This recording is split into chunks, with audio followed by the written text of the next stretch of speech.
everybody, this is Dave with SpinnerX Studios and welcome to the channel. Now, over the years I've done a few home tours and other videos where I do panoramas of my comic book room. And you would think in connection with those videos that perhaps I would receive comments, the most comments at least would be about, let's say my SpinnerX or my quarter scale statues that I collect, or the limited edition art prints that I have, such as the two prints you see here on either side of the lunch boxes in front of you. But actually, that if I had to go back and make a tally, I think, of comments regarding specific items in the collection, surprisingly, I think that the most comments have actually been about these lunch boxes, which is a bit surprising to me. I mean, they're cool, but I'm not really a lunchbox collector, although you may disagree after seeing this video. But, my lunchboxes typically, are in reference to comic book characters, although perhaps, as we're going to see, that's not the case in all of the lunchboxes.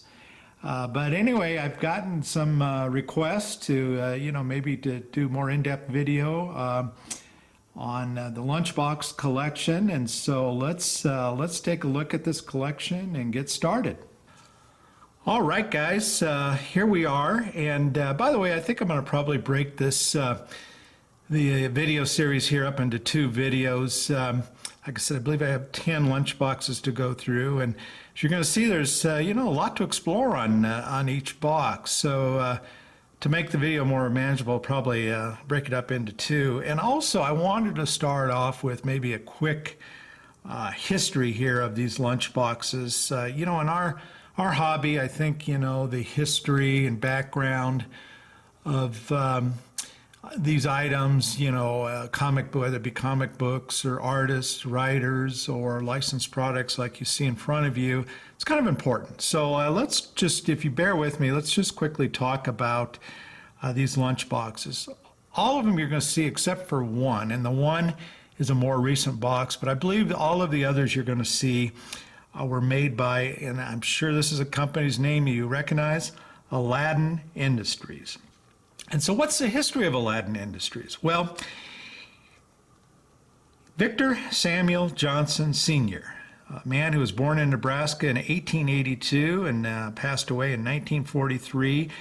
Mr. Johnson was a soap salesman for the Iowa Soap Company, and he became interested in kerosene mantle burners, and he was dissatisfied evidently with the available kerosene lamps, and so in 1908 he incorporated a company by the name of the Mantle Lamp Company of America.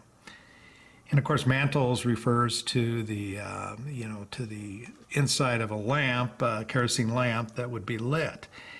And Mr. Johnson evidently selected the name Aladdin from the famous story Aladdin, the Wonderful Lamp.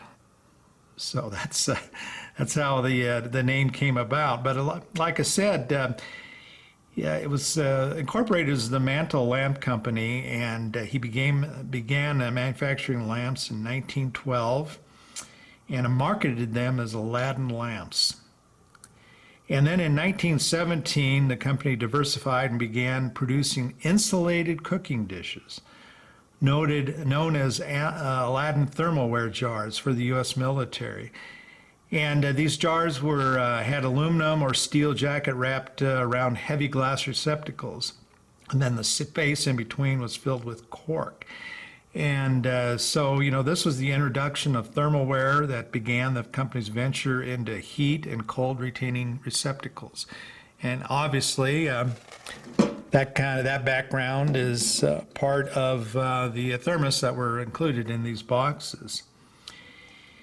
Now, in 1919, Mr. Johnson actually created a subsidiary of Mantle Lamp Company, and it was called Aladdin Industries, Inc. And he created the subsidiary to market the thermalware jars and vacuumware that he was creating. But here's where we get into kind of the meat on the bone of these lunch boxes. In 1950, Aladdin began illustrating flat metal school lunch kits. Of course, these are lunch boxes with the thermos, as you guys all know. And these illustrated lunch kits were illustrated with images of popular radio, movie, and television figures. Can you guess maybe what the first illustration was, licensed product was? It's a Western guy, Hopalong Cassidy was the first character kit. And this innovative marketing decision produced an explosive growth in the lunch kit market and made Aladdin a pioneer in imaging licensing. Character lunchboxes, of course, became a large part of the childhood for people of my age, and collectors, and are, of course, collector items today. And, over the years, Aladdin extended the range of characters depicted on its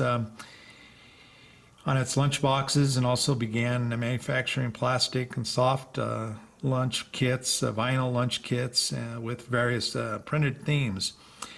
The other cool thing, and I think this is something that most collectors really like, is it also introduced the 3D embossing on the flat metal kits. And by the way, these embossed metal lunch kits were completely phased out in 1986 due to high production costs. And Aladdin also introduced the wide mouth vacuum bottles, pint and quart size, in 1953. So, regarding the embossed kits, I think most of these lunch boxes you're going to see are embossed. This one here in front of you is embossed. All right, so let's get into the lunch box you see in front of you. All right, the lunch box you see in front of you has a copyright date of 1980. And of course, the cool thing, about these lunch boxes, or multiple things actually, is obviously they're of our favorite characters. Here you got Hulk and Spider-Man. But also, as I mentioned, and I don't know if you can see this, but they're embossed, so they kind of have that 3D effect, and certainly are, I think, much more interesting with the embossed relief on them. But the other great thing is they are on every single side. They have some kind of panel of art. I don't know if you can see that one. There's Spider-Man in a famous pose that kind of reminds me a lot of John Romita Sr. But even the bottom, there's the bottom, and there's a cool Captain America. And then the flip side of the kit is Captain America there. And then, of course, they came with the iconic thermos. And we talked about the history of it. And, lunchboxes like this are very much like comic books in that condition is everything. Obviously, they were used by little kids going back and forth to school. And, one thing, so most of them are pretty beat up, and they can be kind of difficult, depending on the age, to find in really nice condition, and can be quite expensive, as we'll talk in a couple of my other boxes. But the other thing I remember about these, and I have a recollection when I was in elementary school that the school I went to had some tables outside that were cement, and kind of a rough cement. And if you were eating outside, of course you would place the box down like that, and obviously if you are on a cement table, just any kind of movement sliding back and forth would really mess up the graphics. So one thing I've noticed, and you want to make sure if you're looking at these online that you really get a view of all sides, and this side that would be laying down on the table typically gets more abuse than the front side. And of course, the other, there's the inside of the box. Now, some of them, would have little kind of like levers that would hold the thermos down. This one did not, and I don't believe it's missing it. It really doesn't have, there would be holes where the little kind of the holding mechanism would be, and you don't have it on there. But on the older boxes, they do have them. And this box was owned by some guy by the name of Kenny Lowe. Kenny, I don't know if you're out there, but I've got your lunchbox. Okay, here we have a Roy Rogers, Dale Evans lunchbox circa 1953. And, of course, Roy Rogers was not so much a comic book character. He was in the comics, but, more of a movie star, TV star. Huge celebrity back in the day. And, I started this video, I mentioned that I believed all my boxes were made by Aladdin with the exception of one more modern box that you'll see later. But actually that is not the case. This one is not made by Aladdin. In fact, let's see if you can read that. It's made by the American Thermos Bottle Company. And it says out of Norwich, Connecticut. I don't really know much about the history of this outfit, but the interesting thing about this box is, unlike the Aladdin boxes, it's not embossed. There's no 3D relief on it. And the other thing that's interesting is that it really only has artwork on the one major side, although it's got this really cool wood pattern going through it on all of the other sides and in the back there with a Roy Rogers kind of a brand right there. And if you open it up, there's the bottle holder that we talked about earlier.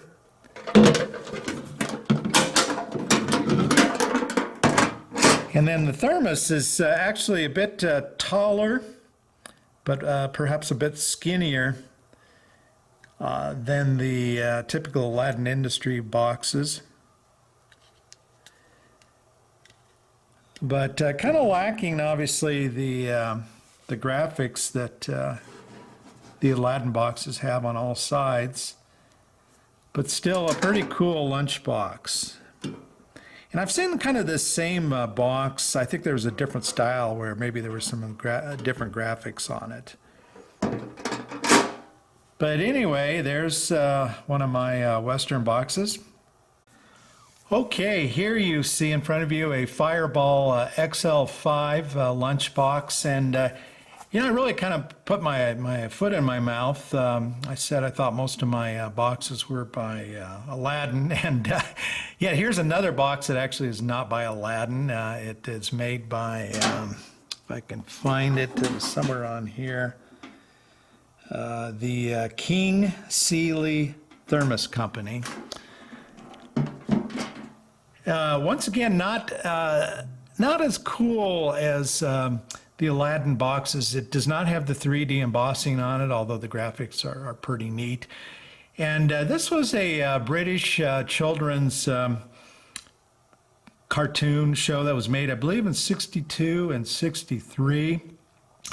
It was black and white and done with puppets. And you can Google it or actually go onto YouTube, and I believe they have the episodes on there. A pretty corny show, but I think the boxes, lunch boxes, are much more interesting. But just once again, great science fiction imagery. This one does have graphics on all sides. Let's see if I can.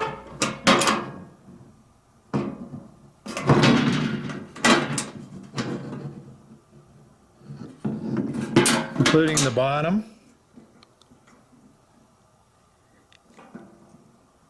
And this is the top, and then here's the bottom. Now, this is where, I was talking about the bottoms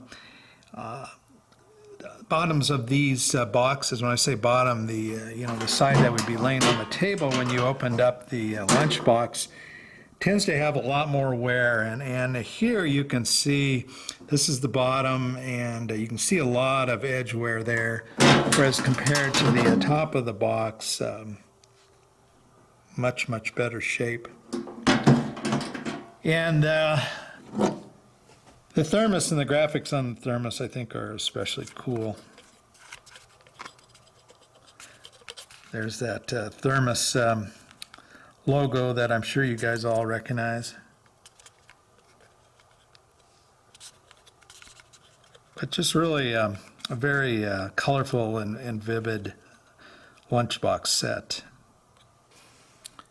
Okay, let's move to DC Comics, and here's a Super Friends box. It has a manufacturer copyright date of 1976. And this is an Aladdin box, and once again it's got that superb 3D embossed look to it.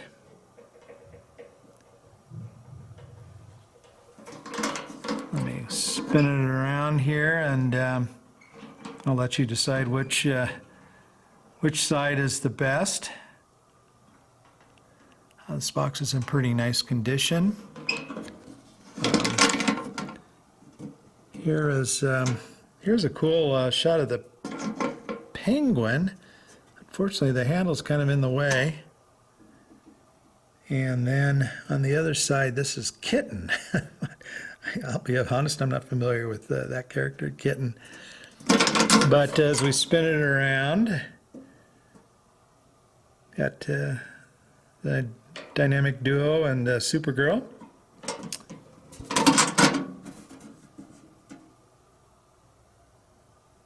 Hawkman, Higgy Pop, if you're watching this, you probably like that one. Aquaman, obviously, and Green Lantern. Joker, Catwoman,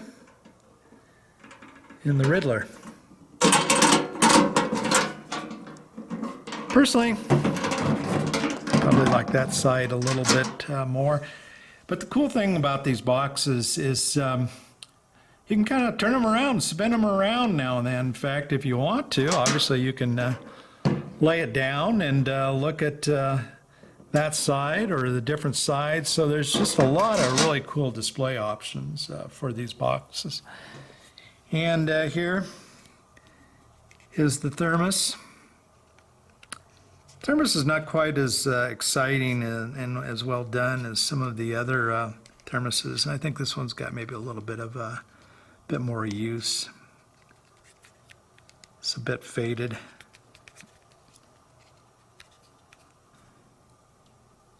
All right, so here we have superheroes, Marvel Comics superheroes made in or dated 76. Which is the same time period as the last box we just looked at, as I recall. And but this one, of course, of Marvel heroes. And here you've got Thor, Spidey, and Captain America. Once again, it's got that 3D embossed effect on it that I think really adds a lot of visual appeal to these boxes. The bottom side there is the FF, and like I said, because of the embossed nature, a lot of times these bottom sides could really get marked up, but this one is in particularly good shape. And then if we look, there's a really cool Hulk transformation scene. Here's the bottom part of the box, and you can see some wear right there. Got Iron Man and Falcon. I really like this one here with the Scarlet Witch and Daredevil, Yellow Jacket. But I think that that pose of Scarlet Witch is really cool.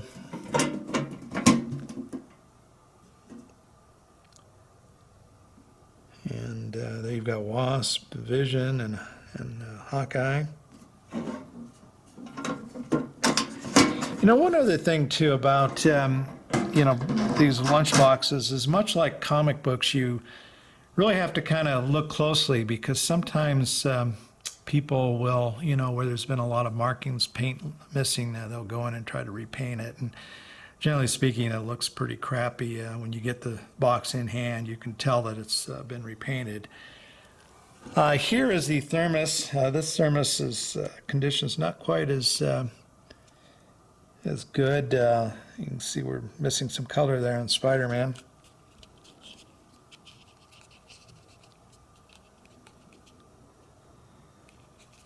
All right, guys, so like I said, I'm going to break this video into two parts. So we'll look at the last 5 boxes in a second part to this video. But I hope you have enjoyed the first part of it, and please comment, and I'd be interested to hear your comments and respond. Take care.